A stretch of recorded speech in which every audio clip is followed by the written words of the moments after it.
This is Pastor Tim coming to you again from Bend in Lomita United Methodist Churches in Central Texas.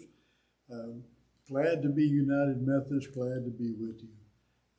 We are sharing about the Bible. The Bible is foundational to all that we do and say. That it's from the Bible that we learn and God communicates with us.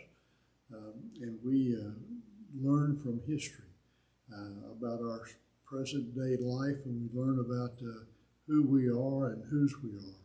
And we're studying different characters in the Bible, different stories, because the stories help shape us in ways we may not even imagine. We let stories shape us all the time. We just need to pick those stories, and that's one of the reasons we're studying the Bible. Today we're going to talk about Ruth.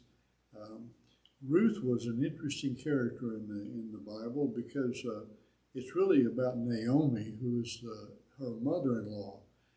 But Ruth gets the title of the book.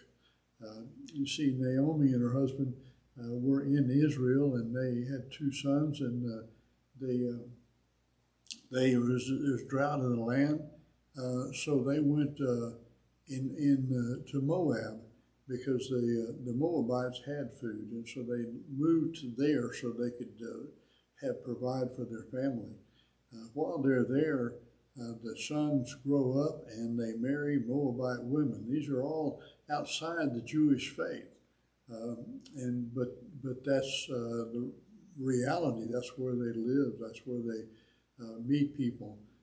So they married Moabite women. One was Orpah, and the other was Ruth. Now, Naomi has a tremendous amount of bad luck. Her husband dies, as often is the case, and you didn't live very long in biblical times, but both of her sons also died. And so Naomi is left with these two Moabite women, and she decides to go back to her kinfolks, to Israel, so that she can live there. She knows how to live and may find a way to live. Women did not own property, and they could not work jobs. And so they had to figure out other ways of providing for themselves. And she told her two daughter-in-laws to go back to their family, that they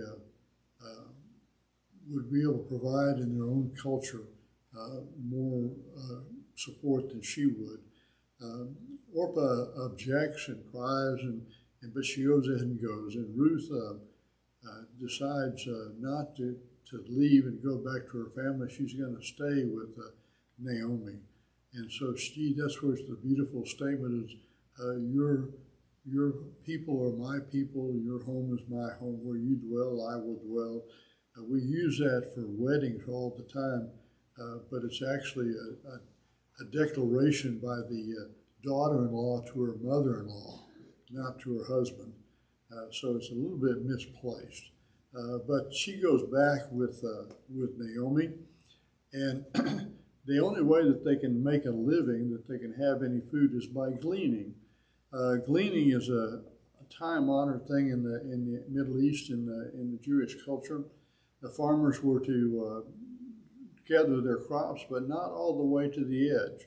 They were supposed to leave a little around the edge so that people who had nothing, who had no land, no way of making a living, no abilities, would be able to come and glean, to take that part of the product off the land and be able to make a living for themselves. And she ends up being with with one of her relatives, with one of her husband's relatives. And so he makes sure that she's safe and that she's taken care of. But Naomi and Ruth decide on a plot. You see, a relative can claim a wife from a kinfolk when they've lost their husband, and claim the right to be married to her.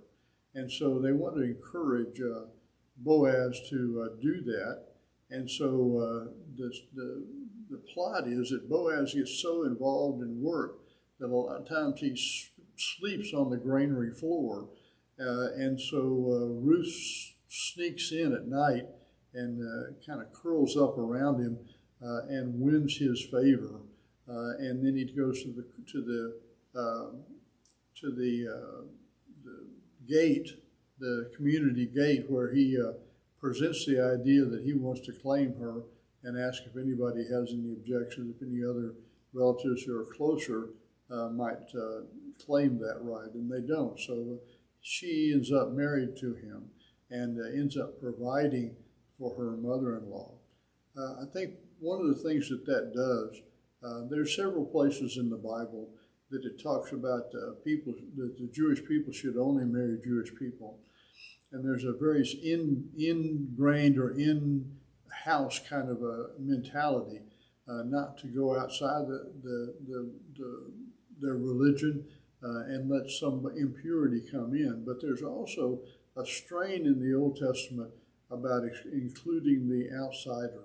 And I think Ruth represents one of those outsiders who is faithful and exemplifies what Yahweh, what God wants in people, and is very faithful to her mother-in-law, and does what she can to help make a living for her family. And so I think that's runs counter. It's a protest against the idea that only Jewish people counted, that they ought to include some outsiders. And we ought to include outsiders. There's no one that's beyond the love of God. We're all brothers and sisters in God's house.